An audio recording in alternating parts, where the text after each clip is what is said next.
The ballroom was filled with laughter, expensive perfume, and the soft clinking of champagne glasses. It was the kind of place where powerful people gathered to celebrate success. And tonight, everyone had come to celebrate my wife. My wife, Victoria Sterling, was the CEO of one of the most powerful technology companies in the city. She was beautiful, intelligent, confident, and completely untouchable. At least, that was what everyone believed.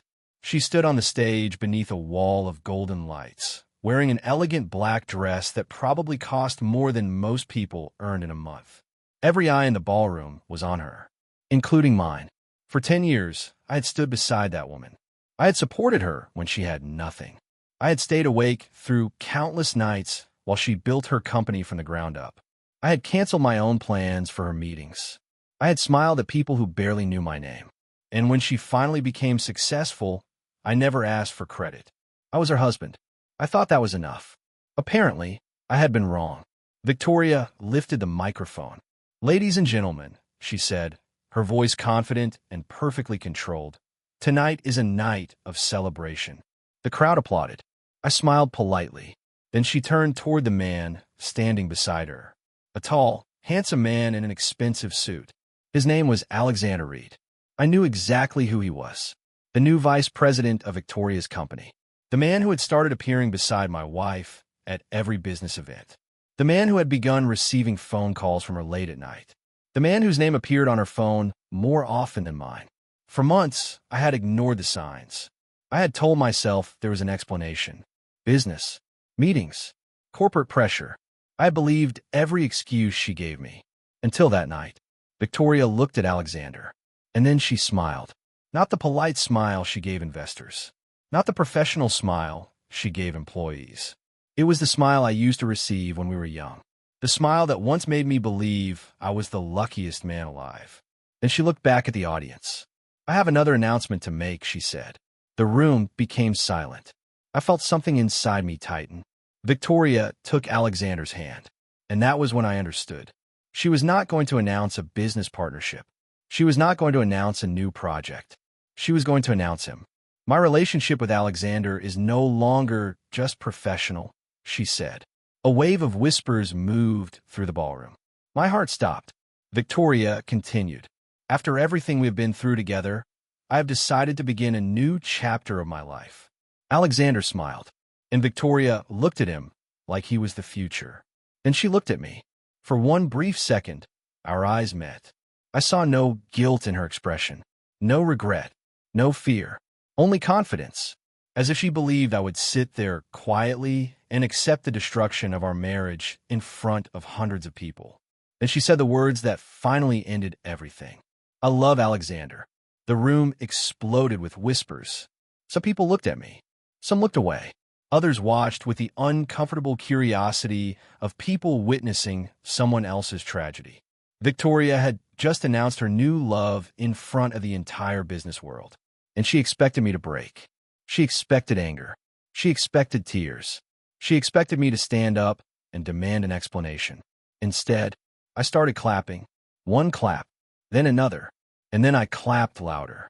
The entire ballroom turned toward me. Victoria froze. Alexander's smile disappeared.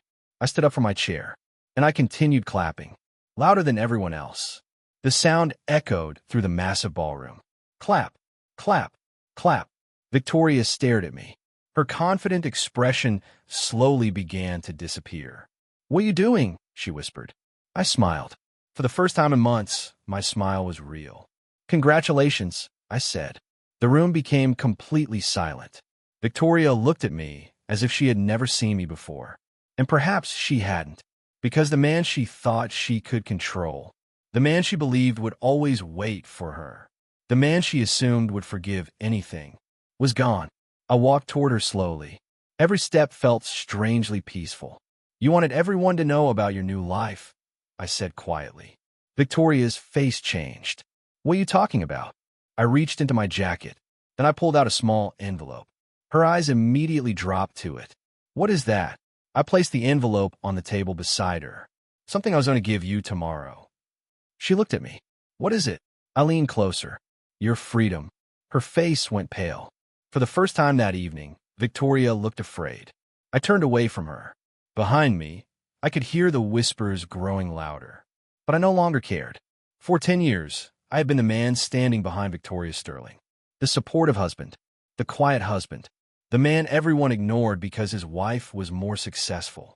But that night, as I walked out of the ballroom, I made a decision. I would never stand behind her again. And what Victoria didn't know was that the quiet husband she had just abandoned had been hiding a secret of his own, a secret that would soon change everything.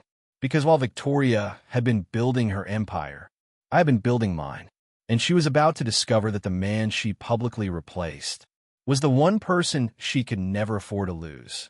Victoria Sterling stood completely still in the middle of the ballroom.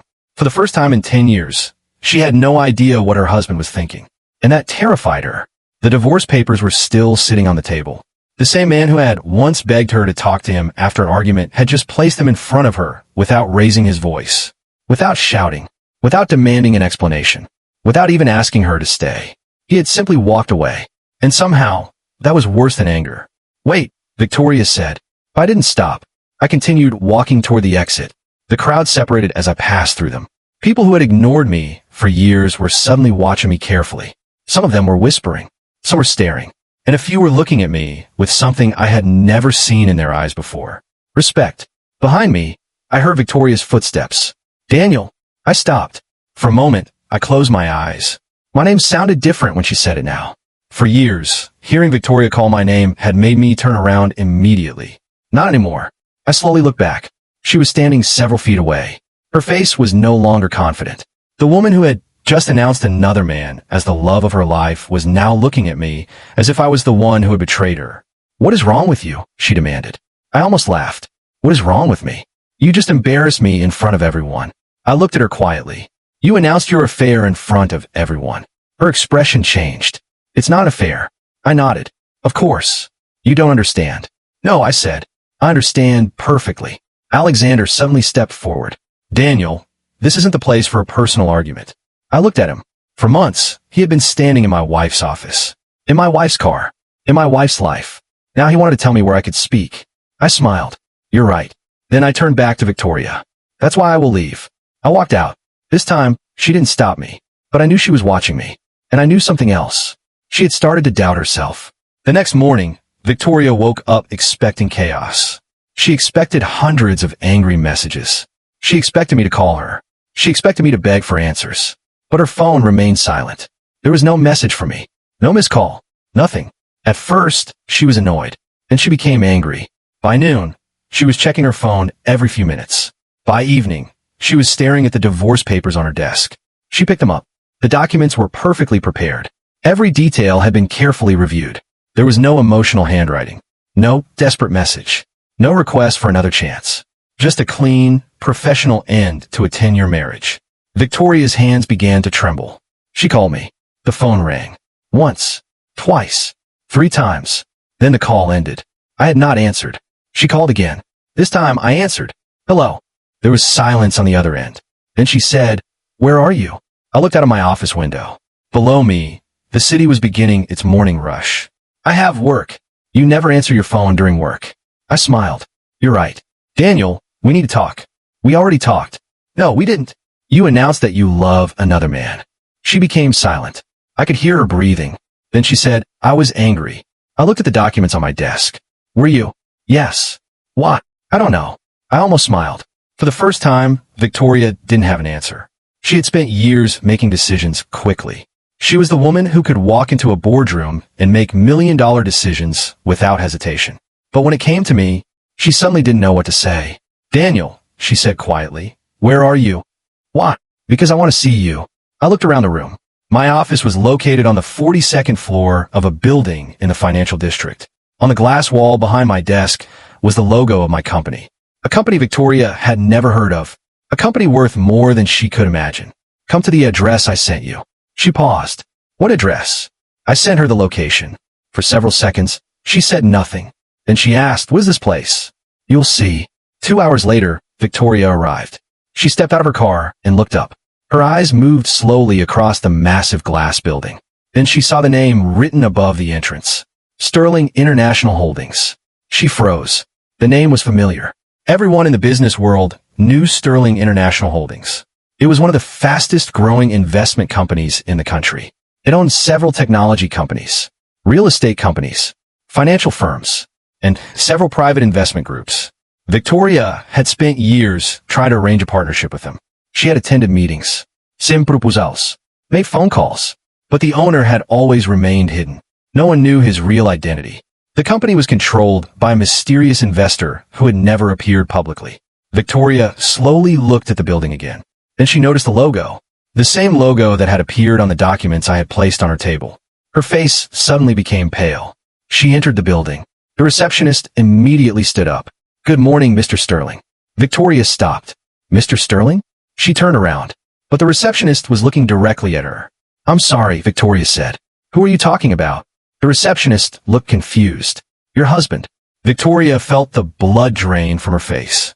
"Daniel?" "Yes." The receptionist smiled. "Mr. Daniel Sterling, the owner." Victoria stared at her. The words echoed in her mind. The owner, the owner, the owner. She walked toward the elevators in silence. When the doors opened on the 42nd floor, she stepped out, and there I was, standing beside a wall of glass windows.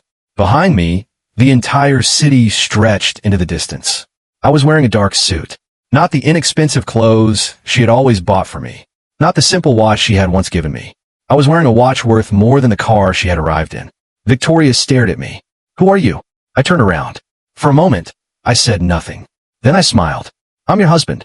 Her eyes moved around the office, the massive conference room, the executive team, the company logo, the people who immediately stood whenever I walked past them. She looked back at me. "You own this company?" "Yes." Her voice became weaker. "How long?" I walked toward my desk. "Long enough." "Why didn't you tell me?" I looked at her. "Would you have listened?" Victoria opened her mouth, but no words came out, because she knew the answer. For 10 years, she had believed I was simply the man who stayed home while she built an empire. She had believed I had no ambition, no power, no future without her. But the truth was different. I had chosen to stay quiet. I had chosen to support her. I had chosen to let her shine. And I had never once believed that my success had to compete with hers. Until she decided to replace me. Victoria slowly sat down. "Why didn't you ever tell me?" I looked at her. "Because I loved you." She looked away. That answer hurt her more than any insult could have. Then I continued. "I didn't need you to admire my money. I needed you to love me." Victoria's eyes began to fill with tears. For the first time in 10 years, she finally understood what she had lost. But there was one thing she still didn't know. The company she had spent years trying to partner with. The company she had secretly planned to merge with Alexander's business connections was now preparing to acquire her company. And I had already signed the first document. The next time Victoria saw me, she wouldn't be standing in my office as my wife. She would be standing there as my competitor. And she had no idea that the man she had publicly abandoned was about to become the most powerful person in her entire life. Victoria Sterling sat across from me in complete silence. For the first time in her life, she looked small, not weak, not powerless, just uncertain. She had spent 10 years building an empire. She had walked into boardrooms filled with men twice her age and made them listen. She had turned a small technology company into a multi-million-dollar corporation. People called her brilliant, fearless, unstoppable. But now she was sitting in my office, staring at me as if she had just discovered that her entire marriage had been built on a lie. Not because I had lied to her, but because she had never truly known me.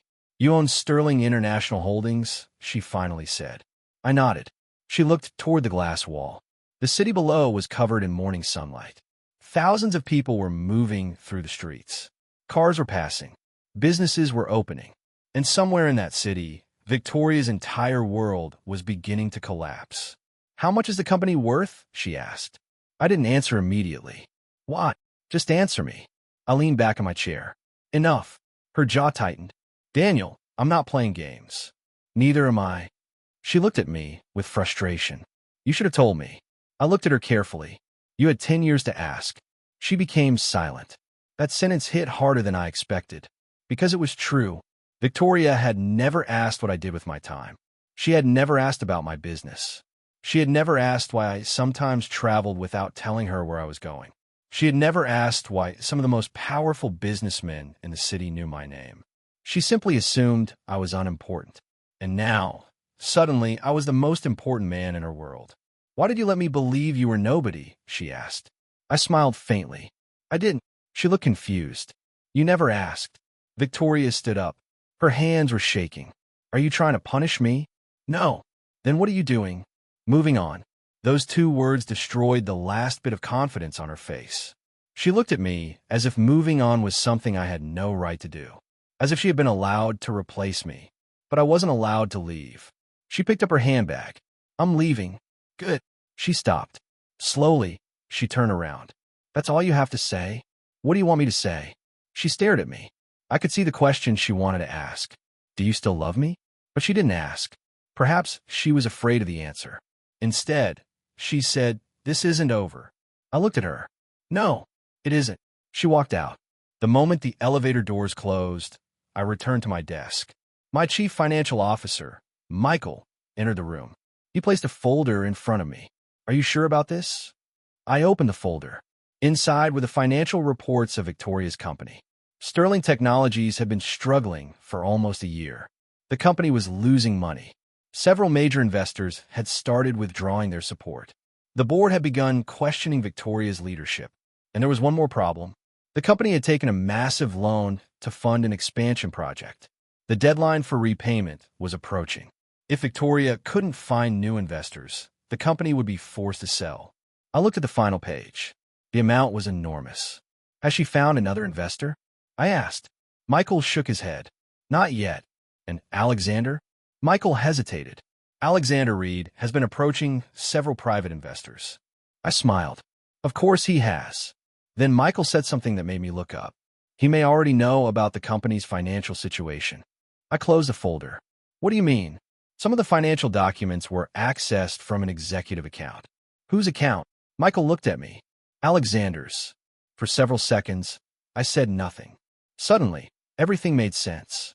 Victoria had not simply fallen in love with Alexander.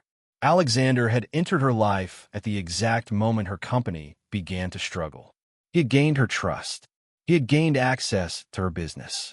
And now he was looking for a way to control the company. I had seen men like him before. They didn't fall in love. They invested. And Victoria had become his biggest opportunity. That evening, Victoria returned to her office. The moment she entered, her assistant stood up.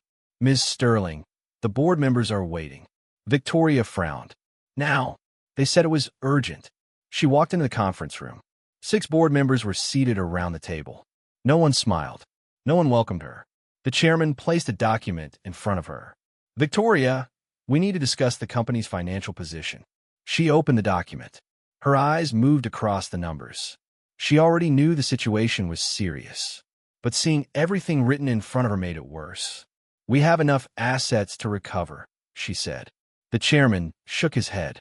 "Not without new capital. I am working on it. Your husband may have been able to help." Victoria froze. No one spoke.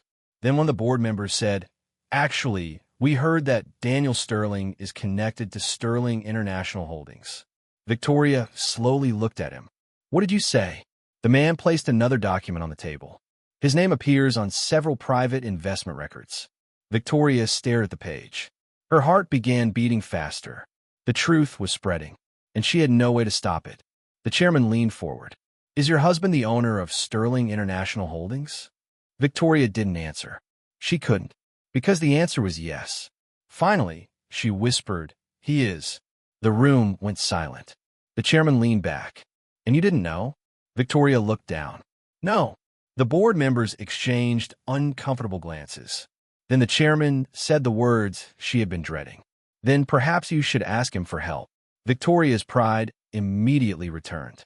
"No." The chairman looked surprised. "Victoria." I said no. She stood up. "I will not ask my husband for money." The chairman stared at her. "Your husband?" Victoria suddenly felt the weight of that word. Husband. The man she had publicly replaced. The man she had humiliated. The man she had abandoned in front of hundreds of people. Now, he was the only person who could save her company. That night, she sat alone in her office. The city lights reflected against the glass windows. She opened her phone. My name was still saved in her contacts. For several minutes, she stared at it. Then she typed a message. Daniel, we need to talk. She looked at the words, then deleted them. She typed again. I need your help. She stared at the message. Her pride refused to let her send it, so she deleted it too. Meanwhile, across the city, I was sitting in my office. Michael entered with another folder. Daniel, he said, the acquisition offer is ready. I opened it. The offer was simple. I would purchase controlling ownership of Victoria's company. Her entire empire would come under my control. Michael looked at me. Once you sign this, she loses control of everything. I looked at the signature line. For 10 years, I had protected Victoria's dreams. For 10 years, I had stood beside her. But she had chosen another man. She had chosen to destroy our marriage publicly.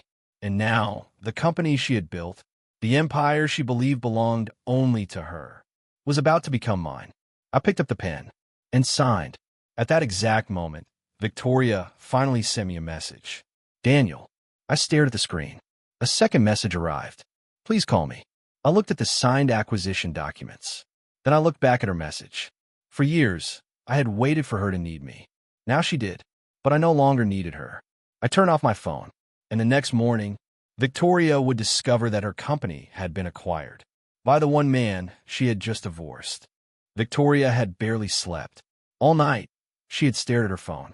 She had written messages to me, deleted them, written new ones, deleted those too. For the first time in 10 years, Victoria Sterling was afraid of a phone call. Not because she was waiting for bad news, because she already knew the bad news was coming. At 7:12 the next morning, her assistant called. Ms. Sterling, you need to come to the office immediately. Victoria sat up in bed. What happened? There was silence on the other end. Then her assistant spoke carefully. The board members are already here. Victoria frowned. Why? I don't know. Then find out. I tried, and her assistant took a breath. Everyone is saying that Sterling Technologies has been acquired. Victoria froze. For several seconds, she didn't move. What did you say? Sterling Technologies has been acquired. By who? The assistant became silent. Victoria's heart began beating faster. By who? She repeated. Then her assistant whispered the name. Sterling International Holdings. Victoria's face went completely pale. The phone nearly slipped from her hand. No, Ms. Sterling. No. She stood up. That's impossible. I don't think so. Victoria immediately ended the call. She rushed her office. The drive took less than 30 minutes, but it felt like hours. Every possible explanation passed through her mind. Maybe the acquisition was temporary. Maybe it was a mistake. Maybe someone had used the same company name. Maybe I had nothing to do with it. But deep inside, Victoria already knew the truth. When she entered the company headquarters, the atmosphere had changed. Employees stood in small groups. People were whispering. Executives were rushing through the hallways. And everyone looked at her differently. Victoria walked directly to the boardroom. The doors were closed. She opened them. Every board member was already sitting at the table. And at the head of the table, I was sitting there. Victoria stopped. For a moment, neither of us spoke. I was wearing a dark suit. My expression was calm. In front of me was a thick folder. The same folder that contained the future of her company. Victoria slowly looked around the room. Then she looked at me. You. I leaned back in my chair. Good morning, Victoria. Her eyes narrowed. What are you doing here? One of the board members lowered his eyes. I answered. I own the controlling share of this company. Victoria laughed, but there was no humor in it. No, you don't. I pushed a document across the table. She stared at it. Read it. She didn't move. Read it. Victoria walked toward the table. Her hands trembled as she picked up the document. Her eyes moved across the first page, then the second, then the third. The color disappeared from her face. No. I said nothing. She looked up. This is fake. It isn't. You can't do this. I already did. You bought my company? I looked at her. I purchased the controlling ownership. Her eyes became filled with anger. You planned this. I smiled slightly. Not exactly. You knew my company was in trouble. Yes. You knew I was searching for investors. Yes. And you waited. I looked at her. You didn't ask for my help. Her face changed. The room became silent. Victoria looked at the board members. Are you all allowing this? The chairman spoke quietly. The acquisition is legal. You're removing me from my own company. No, I said. Everyone looked at me. I continued. You are still the CEO? Victoria turned toward me. What? You heard me. She stared at me in confusion. I stood up. I didn't buy your company to destroy it. Then why? I walked toward her. Because your company was about to collapse. She shook her head. You're lying. Am I? I placed another folder on the table. Your company has lost 40% of its value in the last 12 months. Victoria opened her mouth. I continued. Your expansion project is over budget. She said nothing. Your biggest investor is preparing to withdraw. Her expression became tense. And your loan repayment is due in less than 60 days. Victoria looked at the documents. Every number was correct. Every detail was real. I had known everything. She suddenly looked at me differently. How did you know all of this? I smiled. Because I have been watching. For how long? Long enough. Victoria stared at me. Then her voice became quiet. Why didn't you tell me? I looked directly into her eyes. Because you never asked. The words cut through the room. Victoria looked away. For a moment, I saw the woman I had loved. Not the CEO. Not the powerful businesswoman. Just Victoria. The woman who had once fallen asleep on my shoulder during train ride.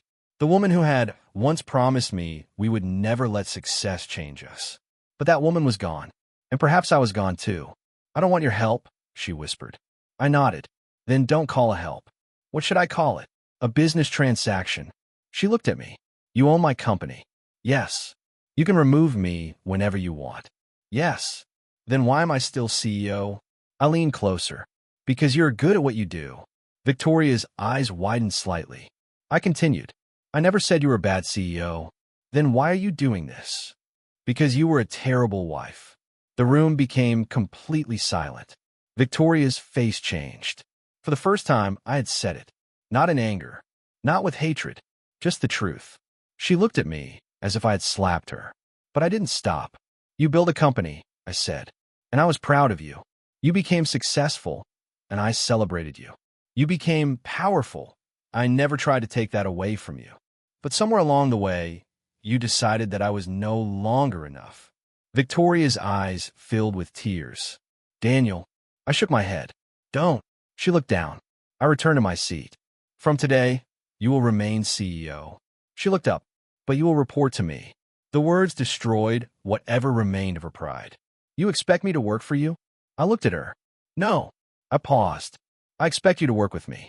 Victoria stared at me. But before she could respond, the door opened. Alexander Reed walked into the room. He looked confident until he saw me. His expression changed immediately. Victoria turned toward him.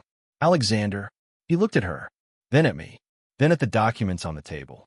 And suddenly, I watched the truth appear on his face. He knew. He knew exactly what had happened. I looked at him. Good morning, Alexander. He forced a smile. Daniel. Victoria looked between us.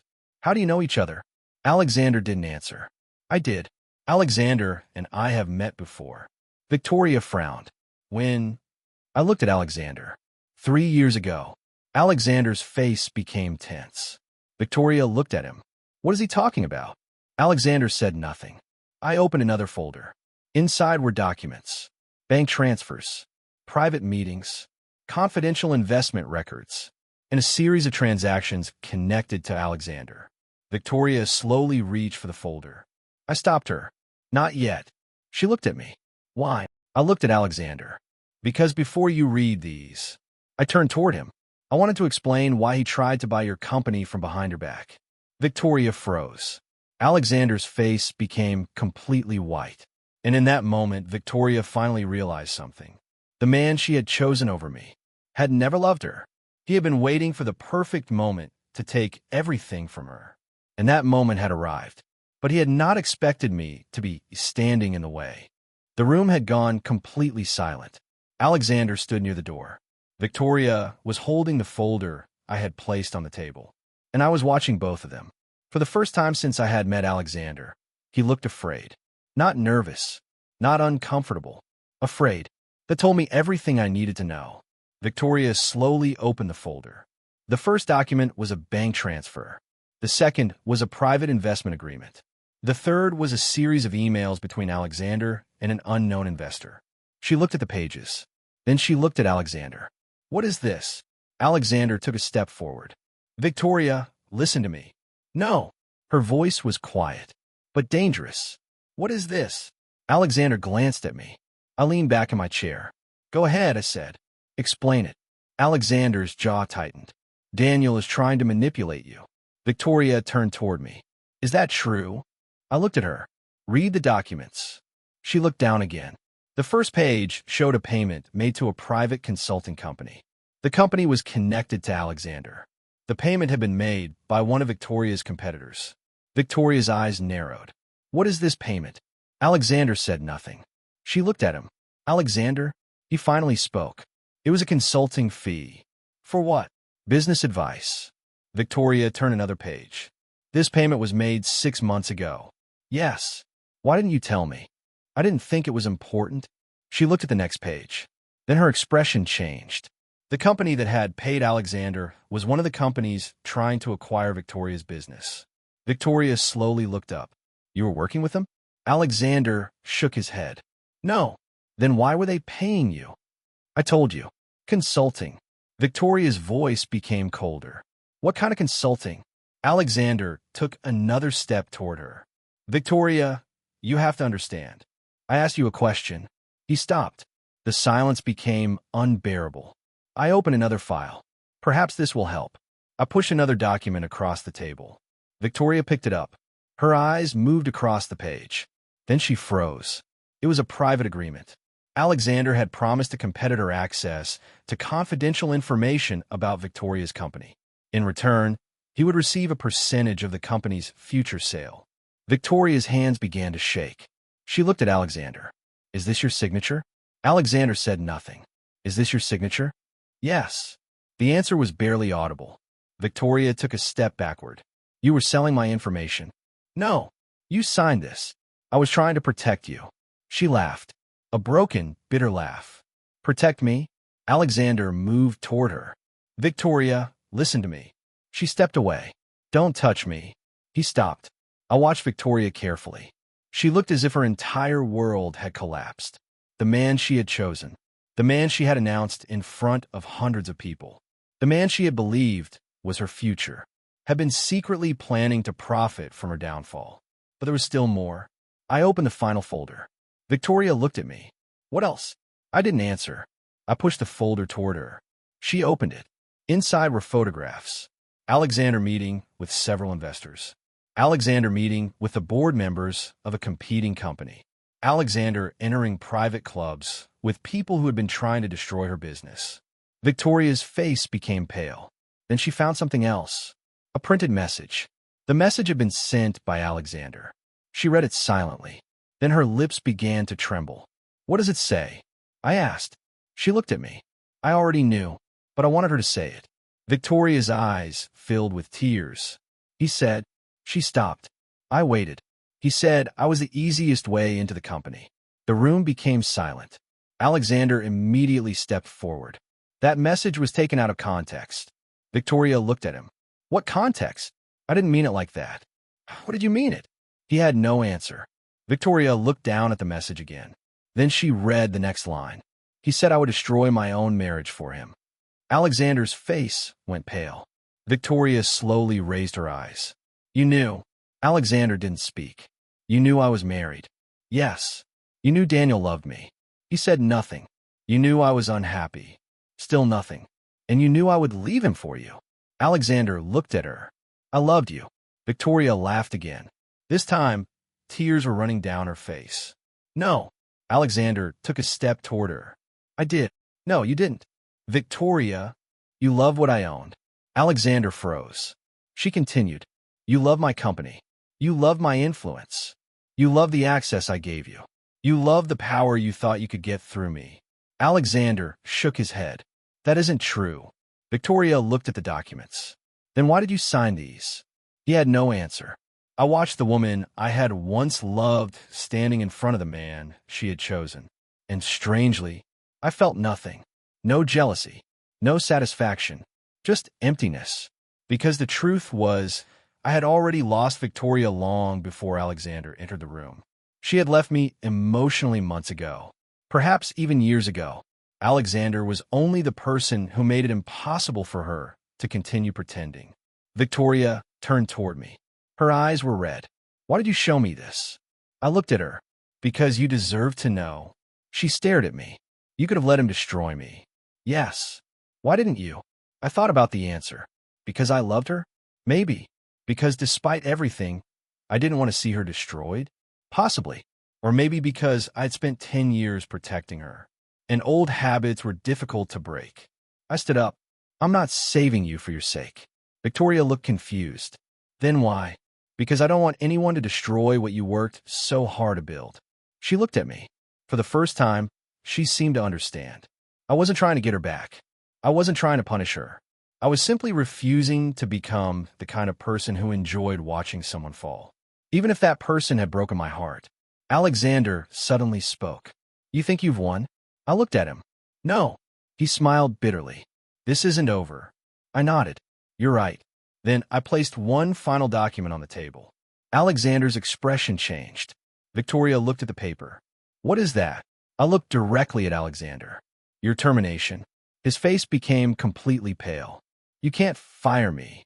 I own the company. You can't do this. I already did.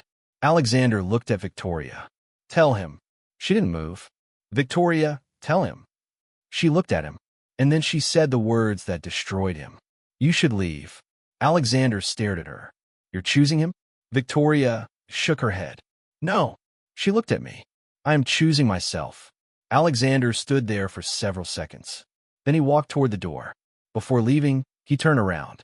His eyes were filled with hatred. This isn't over. I looked at him. For you, perhaps. The door closed behind him. Victoria remained standing in the middle of the room. She had lost her lover. She had lost control of her company. And she had lost the husband she once believed would always wait for her. She looked at me. Daniel. I didn't answer.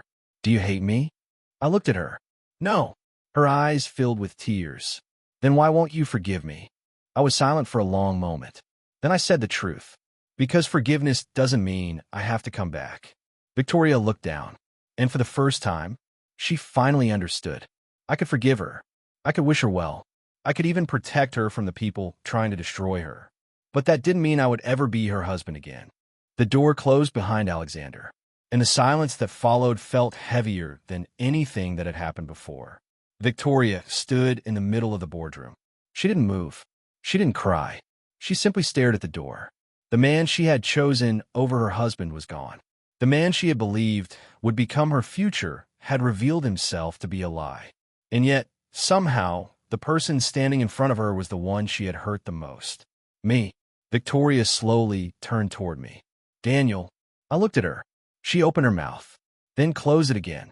For the first time in 10 years, Victoria didn't know how to speak to me. Usually, she always had an answer. If we argued, she had an explanation. If I complained, she had an excuse. If I asked her why she was distant, she told me she was busy. But now there was nowhere left to hide. The truth was sitting between us, and it was impossible to ignore. Finally, she whispered, I lost everything. I looked around the room. No. She stared at me. You still have your company. You own it. You still have your position. You can fire me whenever you want. You still have your money. She laughed bitterly. What good is money? I didn't answer. Victoria looked toward the window. The city stretched below us. For years, that view had represented success to her. Power, freedom, control. Now it looked like a prison. I thought I had everything, she said. I remained silent. I had the company. I had success. I had people who respected me. And I thought I had Alexander. She lowered her eyes. But I was wrong. I looked at her. You were wrong about me, too. She looked up. The words struck her. I continued. You thought I was weak. I never said that. You didn't have to. She became silent. You treated me like I was someone you had outgrown. Victoria's face tightened. Daniel, I never wanted to hurt you. I smiled sadly. But you did. I know. No, I said quietly. You don't. She looked at me. You don't know what it feels like to sit in a room full of people and watch the person you love announce that someone else is the love of her life. Victoria's eyes began to fill with tears. You don't know what it feels like to smile while everyone is looking at you.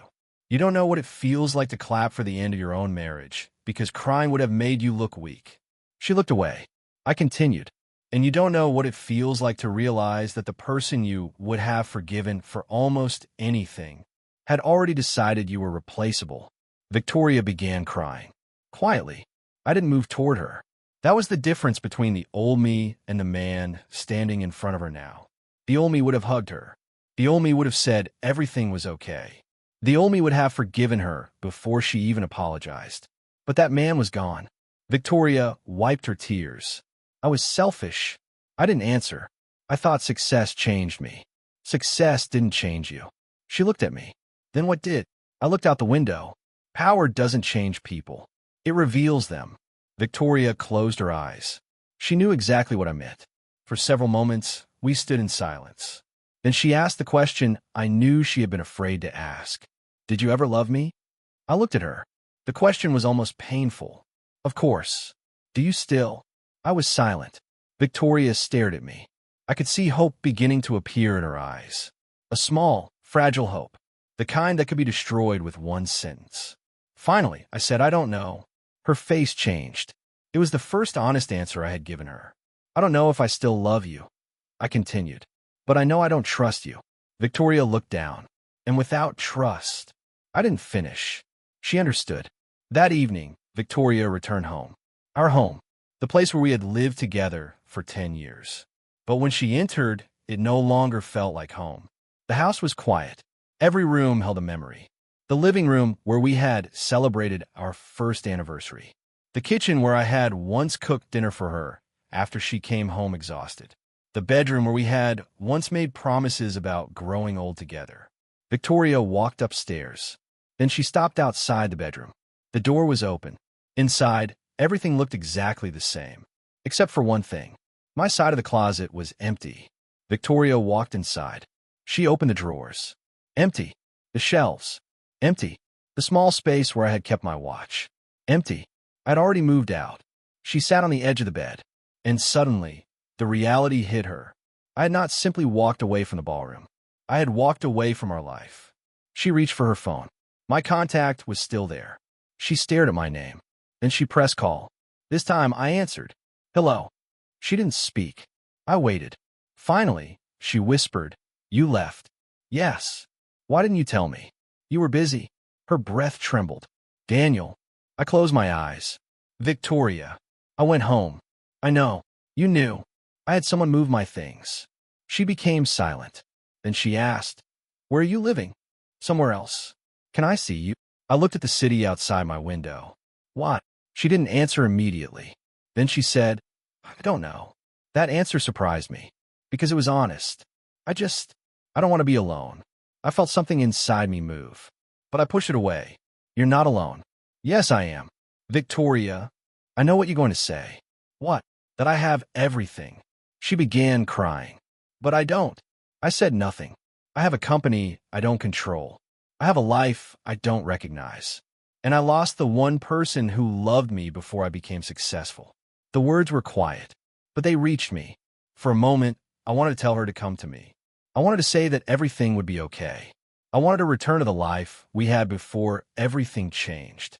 But then I remembered the ballroom, the applause, the way she had looked at Alexander. And I remembered the envelope on the table, the divorce papers. I hope you find peace, I said. Victoria began crying harder. Is that all you have to say? I closed my eyes. No. Then what? I took a deep breath. I hope you become the woman I thought you were. The line went silent. Then the call ended. I lowered my phone, and for the first time since our marriage ended, I allowed myself to cry. Not because I wanted Victoria back, but because I finally understood something. Sometimes you can love someone and still choose to leave them. Sometimes forgiveness is possible, but returning is not. And sometimes the person you lose is the person you were never supposed to lose in the first place. The next morning, Victoria arrived at my office. But this time, she did not come as the CEO. She did not come as my wife. She came as a woman who had finally realized that she had made the biggest mistake of her life. She stood outside my office door, and when she entered, she was holding something in her hands, something I had not seen in 10 years.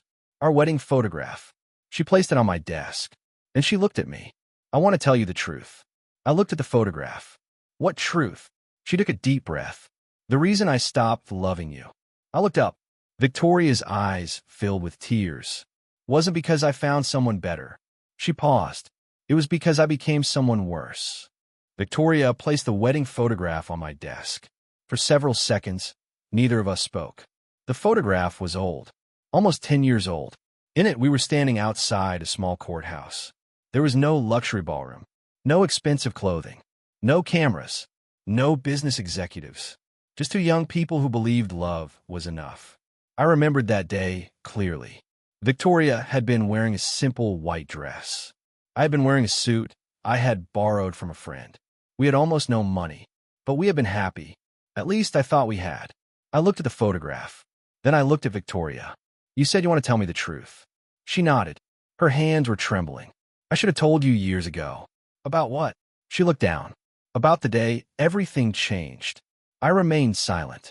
Victoria took a deep breath. When we got married, I had nothing. I know. No, she said quietly. You don't. She looked at me. You knew I was poor. You knew I was ambitious. But you didn't know why I was so desperate to become successful. I waited. Victoria looked toward the window. When I was a child, my father owned a small business. I said nothing. He worked every day, morning until night. He was never home, but he believed he was building something for our family. Her voice became quieter. Then one day, his business failed. I looked at her. He lost everything. Victoria continued. Our house, our savings, everything.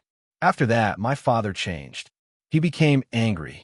He blamed himself, and eventually he left. I didn't interrupt. Victoria's eyes began to fill with tears. My mother blamed him for everything.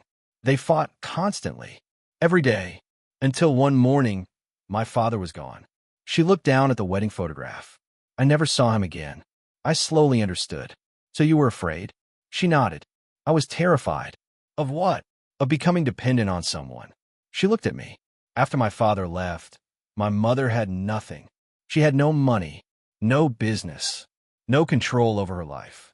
She had to beg relatives for help. Victoria wiped her tears. I promised myself I would never be like her. I stared at her. So you built your company? Yes. Because you wanted security. Because I wanted control. She looked away. But somewhere along the way, I confused control with strength. I said nothing. Victoria continued. When we got married, I loved you. I looked at her. I know. No, she whispered. You don't. She placed her hand over the wedding photograph. I loved you more than anything. Then what happened? She closed her eyes. Your success. I frowned. My success. She nodded. When I first met you, I thought you were just like me. Ambitious. Strong. Independent. But after we got married, I started noticing things. What things? You were always working. You were always meeting people. You traveled. You had business connections. You knew powerful people. She looked at me, and I became afraid. I stared at her. Afraid of me? Afraid of losing control. I shook my head. You never asked me about my business. I know. You never asked where I went. I know. Then why? Victoria's eyes filled with tears. Because I was afraid that if I asked, she stopped. I waited. I would discover that you were more successful than me. The words remained in the air. I stared at her. For 10 years, I had believed she simply didn't care about my work. But the truth was different. She had been afraid. Afraid that my success would make her feel small. Afraid that I would become powerful. Afraid that she would become dependent on me. So instead of talking to me, I said, you pushed me away. She nodded. I started working more. You became distant. I convinced myself that our marriage was holding me back. I looked at her. And Alexander? Victoria closed her eyes. Alexander made me feel powerful. I said nothing. He always praised me. He told me I was brilliant. He told me I was different from other women.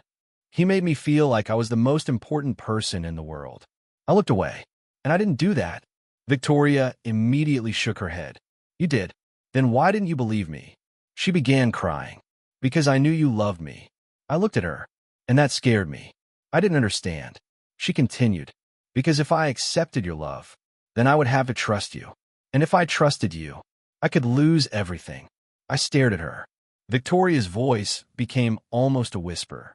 So I chose someone who didn't truly love me. Because it felt safer. The words were painful, but they made sense. Alexander had never truly known her. He had only wanted something from her. And because he wanted something, she had felt in control. But I had loved her, and real love had frightened her. I walked toward the window. For a long time, I said nothing. Then I asked the question that had been inside me for years. Why didn't you tell me? Victoria looked at me. Because I was ashamed. Of what? Of being afraid. She looked down. You always seemed so calm. So confident. You never needed anyone. I turned around. That wasn't true. Victoria looked at me. I needed you. Her eyes filled with tears. But you never said it. Because I thought you knew. She shook her head. I didn't. I looked at her. You were so busy proving that you didn't need anyone, that you never noticed I was trying to prove that I needed you. Victoria began crying. And this time, I didn't look away. Because suddenly, I understood something. We had both made the same mistake. She had hidden her fear, and I had hidden my success. She thought I didn't need her. I thought she didn't want me.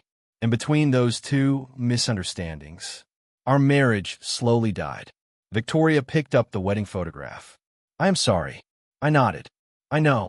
No, Daniel. She stepped closer. I'm truly sorry. I looked at her. She placed the photograph in my hands. I destroyed the only person who ever loved me without asking what I could give him. I looked down at the photograph. Then I looked back at her. For the first time in months, I felt something. Not forgiveness. Not love. Something more complicated.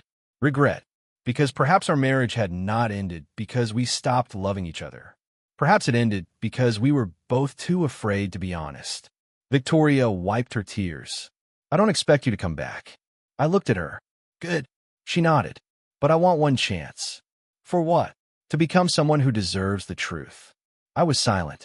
She continued. Not your wife. Not your partner. Just. She took a deep breath. Someone who can finally stand in front of you without hiding. I looked at the wedding photograph. Then I placed it back on the desk. That's not something you can prove in one day. I know. It may take years. I know. And I may never come back.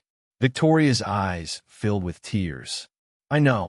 For the first time, she wasn't asking me to promise anything. She wasn't demanding forgiveness. She wasn't trying to control the outcome. She was simply accepting the consequences of her choices. And perhaps that was the first honest thing she had done in years. But just as she was about to leave, my phone rang. I answered. It was Michael. His voice was urgent. Daniel, we have a problem. I stood up. What happened? Alexander is gone. I frowned. What do you mean? He disappeared. Where? Michael paused. Then he said the words that changed everything. He took something from the company. I looked at Victoria. What did he take? Michael's voice became colder. Something that could destroy both of you. He took something that could destroy both of you. For a moment, I couldn't speak. Victoria was standing across from me. She had heard enough to understand that something serious had happened. What did he take? I asked. Michael lowered his voice. The Orion files. My expression changed. Victoria noticed immediately. What are the Orion files? She asked. I ended the call. Then I looked at her. Where is Alexander? I don't know. Did he contact you? No. Think carefully. Victoria shook her head. He left the boardroom yesterday. And after that, I didn't see him. I walked toward my desk. Michael called again. This time, I put the phone on speaker. Tell me everything. Michael took a deep breath. Alexander entered the restricted archive at 2:17 this morning. How did he get access? He still had an executive access card. I looked at Victoria. She immediately understood. I gave him that access, she whispered. Michael continued. He downloaded a complete copy of the Orion files. What exactly are they? Victoria asked. I looked at her.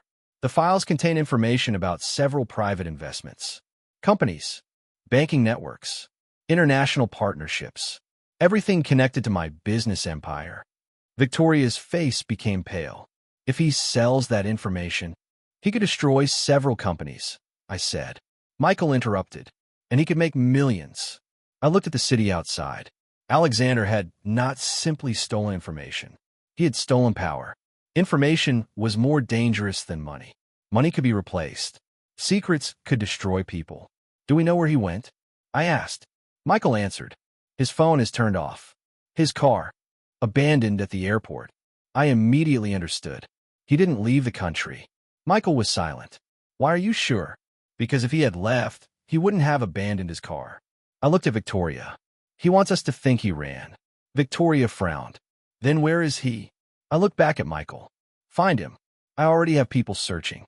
Find him before he contacts anyone. The call ended. Victoria remained silent. Then she asked, Is this my fault? I didn't answer immediately. She looked at me. Daniel. No, but I gave him access. You trusted him. I brought him into your company. Yes. She lowered her eyes. I should have known. I walked toward her. Don't do that. Do what? Take responsibility for every bad thing someone else chooses to do. She looked at me. You used to say that. I still believe it. Victoria gave a sad smile. Then you haven't changed as much as I thought. I looked away. Perhaps she was right. But there was no time for memories. We had a crisis. 3 hours later, Michael called again. We found something. I answered immediately. What? Alexander rented a private office under another name. Where? Michael gave me the address. It was an old business district, a place filled with abandoned warehouses and small offices. I looked at Victoria. You're coming with me. She frowned. Why? Because he stole information from both of us. She hesitated.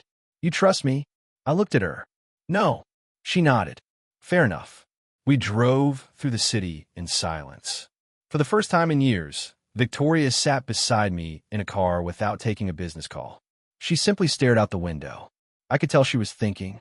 Finally, she spoke. Do you remember our first apartment? I kept my eyes on the road. Yes. It had a broken heater. Yes. And the kitchen window wouldn't close. Yes. She smiled faintly. You hated that apartment. I hated the kitchen. You cooked there every night. Because you couldn't cook. Victoria laughed quietly. For a few seconds, we were not enemies. Not ex-husband and ex-wife. Not business partners. Just two people remembering a life they had lost. Then the car became silent again. When we arrived at the address, the building looked empty. I parked outside. Victoria looked at the dark windows. Are you sure he's here? No. We entered the building. The hallway smelled of dust and old paper. Michael had sent 2 security officers ahead of us. They were waiting near the end of the hall. One of them shook his head. No sign of him. I looked at the office door. It was unlocked. I opened it.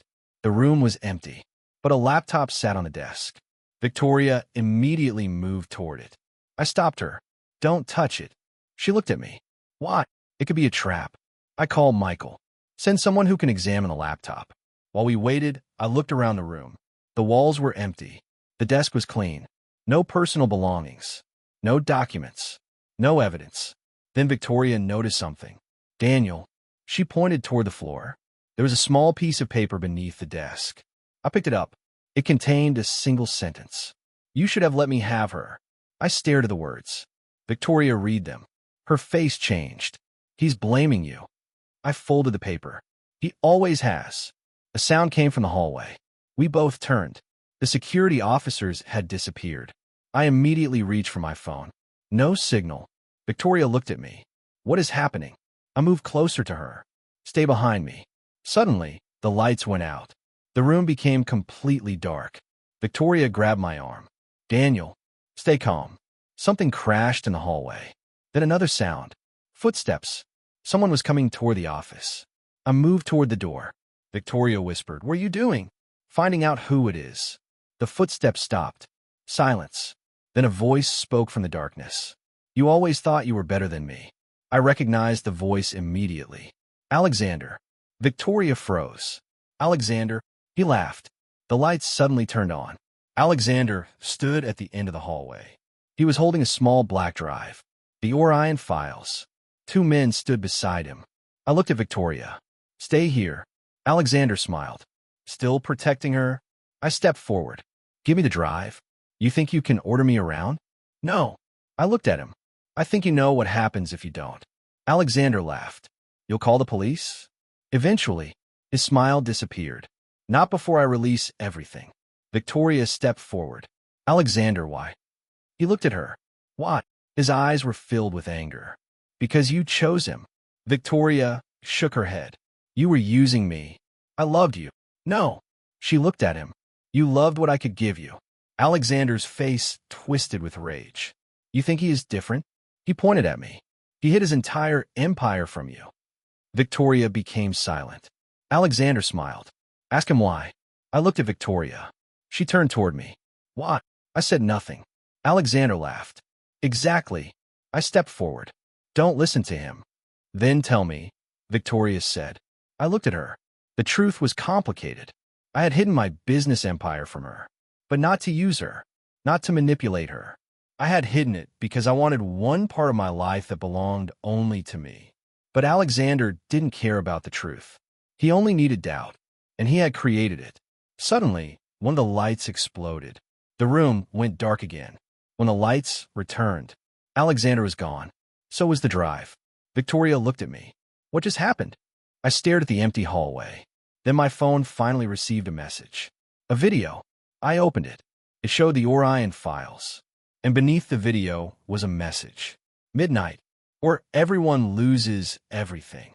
Victoria looked at the screen. Daniel. I closed my hand around the phone. Alexander had disappeared. He had the files, and he had given us less than 12 hours. But there was one thing he didn't know. He had made one mistake. He had threatened my company. He had threatened Victoria's company. But now, he had threatened me. And I was no longer the quiet husband who clapped while his marriage ended. I was the man who had built an empire from nothing. And Alexander had just declared war.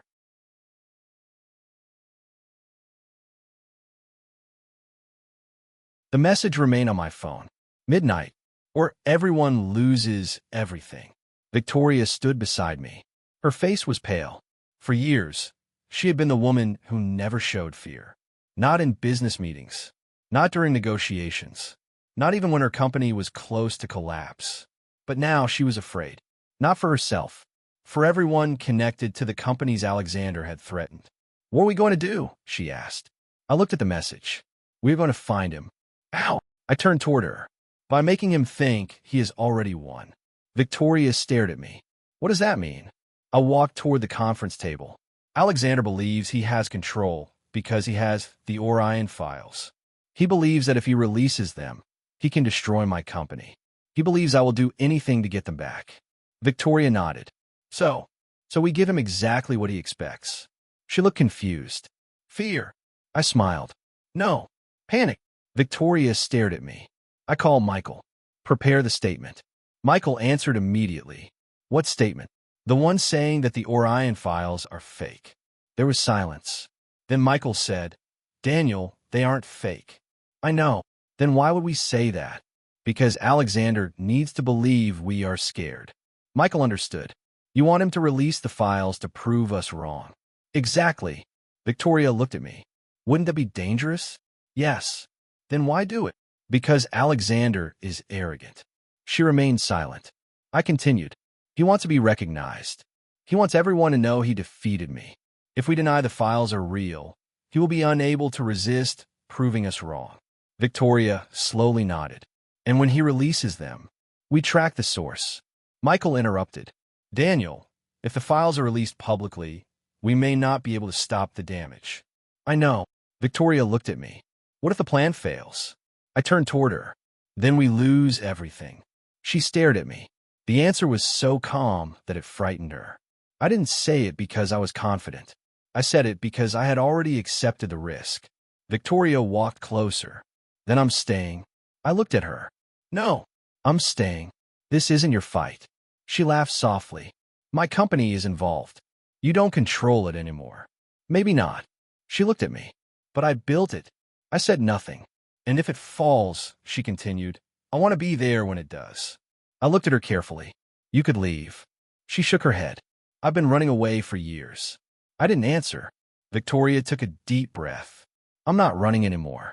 For the first time, I believed her. At 9:30 p.m., the statement was released. Breaking news. Sterling International Holdings denies authenticity of alleged Orion files.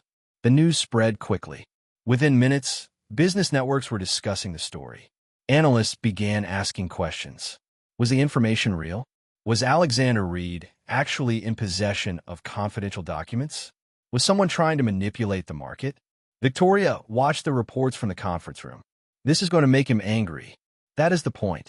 At 10:15 p.m., Alexander called. I answered. His voice was filled with laughter. You think you can lie to the world? I leaned back in my chair. I'm not lying. You said the files are fake. They are. You know they aren't. Then prove it. There was silence. I could almost see his expression. You're challenging me. No. I smiled. I'm dismissing you. His voice became colder. You'll regret that. I doubt it. You think you can survive without those files? Yes. You think you can stop me? I looked at the clock. Alexander. What? Midnight is approaching. His voice changed. Are you afraid? I looked at Victoria. She was standing across the room, watching me. No. I answered. I'm bored. Alexander became silent. Then the call ended. Victoria looked at me. You provoked him. Yes. Are you sure this is going to work? No. She stared at me. I smiled. That is what makes it interesting. At 11:20 p.m., the first alert arrived. Someone had attempted to access the private server. Michael immediately began tracking the connection. It's him, he said. I looked at the screen. Where? Moving through several networks. Can you trace it? Give me a minute. The clock continued moving. 11:32, 11:40, 11:47. Victoria stood beside the window. I could see the tension in her face. You should leave, I said. She looked at me. No. Victoria. I said no. This could become dangerous. She turned toward me. You protected me when I didn't deserve it. I said nothing. Now I'm staying. The clock showed 11:53. Michael suddenly shouted. We found him. I turned toward him. Where? An old data center near the river. I immediately stood up. Victoria followed me. No. I looked at her. You're staying here. She shook her head.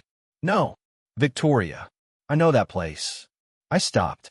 Ow. Alexander took me there once. My expression changed. Why? She looked away. I thought it was one of his private investment offices. I stared at her. Victoria. I know. She looked at me. I made another mistake. I picked up my coat. Then help me fix it. We left the building. The city was almost empty. Midnight was approaching. The old data center was surrounded by abandoned warehouses. When we arrived, the building was dark. I looked at Victoria. Stay behind me. She nodded. We entered. The hallway was empty. But somewhere inside the building, machines were running. A low electrical hum filled the air. Then we heard a voice. Welcome. Alexander stepped into the light. The black drive was in his hand. You came. I looked at him. Give me the drive. He smiled, still giving orders. You have 5 minutes. 5 minutes until what? I looked at the clock on the wall. Until midnight. Alexander laughed. You think I'm going to release the files? I said nothing. He raised the drive. Everything is already scheduled. Victoria stepped forward. Alexander. He looked at her. You shouldn't have come. She stared at him. Why did you do this? He laughed. Still asking that question? You destroyed everything. No. He pointed toward me. He did. Victoria shook her head. You did this. Alexander's expression changed. She continued. You lied to me. You used me. You tried to destroy my company. You stole confidential information. And now you blame Daniel? Alexander's face became filled with rage. You chose him. Victoria looked at me, then back at Alexander. No. She took a step forward. I chose myself. Alexander suddenly pressed a button on the device in his hand. My phone received an alert. The files had begun uploading. I looked at the screen. Then I smiled. Alexander frowned. What? I looked at him. You made one mistake. What mistake? You thought the files were real. He froze. Victoria looked at me. I opened my phone. The upload was happening. But the files being uploaded were not the real Orion files. They were decoy files. Alexander stared at the screen. What did you do? I smiled. The real files were never on that drive. His face became completely white. You're lying. Am I? I stepped closer. The moment you accessed the archive, we knew. Michael had replaced the real files before Alexander ever downloaded them. Alexander stared at me. You planned this. No. I looked at Victoria. Victoria did. She looked surprised. I continued. She gave us the information about your private office. She gave us the location. And she helped us create the trap. Alexander turned toward her. You? Victoria looked at him. Yes. For the first time, Alexander looked truly defeated. The clock reached midnight. His phone began ringing. Then another. Then another. The fake files had been released. And every investor who had received them had been automatically traced. The police entered the building. Alexander looked at me. This isn't over. I looked at him. It is for you. As the officers arrested him, Victoria stood beside me. The war was over. But something else had begun. She looked at me. You trusted me. I looked at her. Don't make me regret it. She smiled through her tears. I won't. We walked out of the building together. For the first time in years, we were standing on the same side. Not as husband and wife. Not as lovers. But as two people who had finally learned how to trust each other.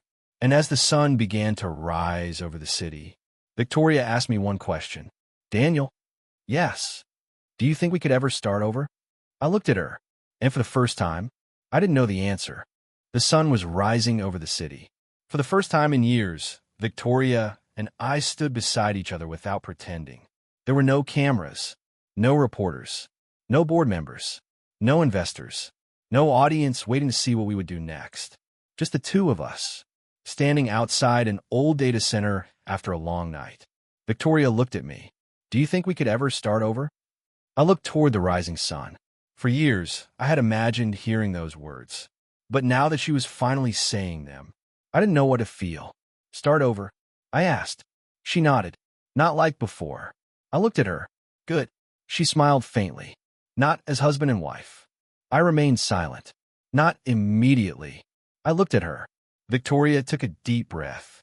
I don't want to go back to who we were. Because who we were, she looked down, destroyed each other. I didn't disagree. For 10 years, we had loved each other. But we had also misunderstood each other.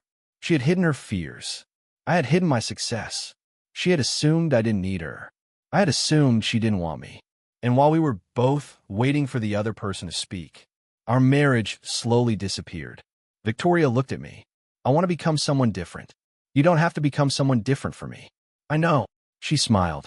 That's the first thing I'm learning. I looked at her. She continued. For years, I thought love meant losing control. I thought if I depended on someone, I would become weak. But now I understand something. I waited. Trusting someone doesn't make you weak. Trusting the wrong person does. I looked at her, and sometimes, she paused. Not trusting the right person can destroy your life. I didn't answer. The city was beginning to wake up. Cars moved along the roads. Lights turned on in office buildings. People were beginning another ordinary day. But for us, nothing felt ordinary. Victoria had lost her company. Then she had regained it. She had lost Alexander. Then she had finally lost the illusion of who he was. And she had lost me. But perhaps she had finally found herself. The following weeks were difficult. The board decided that Victoria would remain CEO. But this time, she worked differently. She stopped trying to control everything. She started listening. She began trusting her team. And for the first time in years, she asked for help when she needed it. Not because she was weak, because she finally understood that no one builds an empire alone. As for me, I remained the controlling owner of Sterling Technologies. But I didn't interfere with Victoria's daily work. We had meetings. We discussed business. Sometimes we disagreed. Sometimes we argued. But we never stopped talking. That was the difference. Before, we had been married and silent. Now we were separated, but finally honest. One afternoon, several months later, Victoria walked into my office. She was carrying 2 cups of coffee. She placed one on my desk. I looked at it. Is this poisoned? She smiled. I'm trying to rebuild trust. Slowly, very slowly, I took the coffee. She sat across from me. For a few moments, we said nothing. Then she asked, Do you remember the first time we met? Yes. You were carrying 3 boxes. And you walked into me. You dropped everything. You didn't apologize. I was in a hurry. You were always in a hurry. She smiled. Maybe I still am. No. She looked at me. You're different now. So are you. Victoria looked down at her coffee. Daniel. Yes. I need to tell you something. I waited. She took a deep breath. I love you. I didn't move. She continued. I know I don't have the right to say that. You do. She looked at me. But I don't expect you to say it back. I remained silent. I don't expect you to forgive me. I don't expect you to come back. And I don't expect you to wait for me. She looked directly into my eyes. I just wanted you to know. For years, I had wanted to hear those words. But now, I understood that love wasn't about hearing what you wanted. It was about knowing what you could give. I looked at her. Thank you for telling me. She nodded. Then she stood up. That's all. She turned to leave. Victoria. She stopped. I looked at her. I love you too. She froze. Slowly, she turned around. I continued. But love is not enough. Her eyes filled with tears. I know. We can't go back. I know. If we ever try again. I paused. It has to be different. Victoria nodded. Completely different. No lies. No secrets. No games. No running away when things become difficult. She smiled through her tears. And no public announcements? I smiled. Especially no public announcements. She laughed. And for the first time in a long time, the sound didn't hurt. It felt familiar. Like home. But we didn't rush. We didn't get married again the next day. We didn't pretend that the past had never happened. We started slowly. One conversation at a time. One honest apology at a time. One day at a time. Because some relationships are not destroyed by a lack of love. They're destroyed by fear. Fear of being vulnerable. Fear of losing control. Fear of needing someone. And sometimes, the person you push away is the person who would have stayed forever. Victoria had once stood on a stage and announced that another man was the love of her life. I had clapped louder than anyone, because at that moment, I could believe my life was over. But I was wrong. That night, I didn't lose my life. I lost the version of my life that was built on silence. And sometimes, losing something broken is the first step toward building something real. Years later, people still remember the night Victoria announced her new love. They remember the applause. They remember the scandal. They remember the headlines. But they never knew the truth. The loudest applause in that room had come from the man who loved her most. And that man was the same man she thought was finished. The same man she thought was ordinary. The same man she believed she could replace. But she was wrong, because I had never been finished. I had simply stopped waiting. And when I finally stopped waiting, she finally learned how to love me. Not because I became richer. Not because I became more powerful. Not because she discovered I owned an empire. But because for the first time, she understood that love was never about control. It was about trust. And this time, we chose each other. Not because we were afraid to be alone, but because we were finally strong enough to stand alone and still choose to stand together. The end.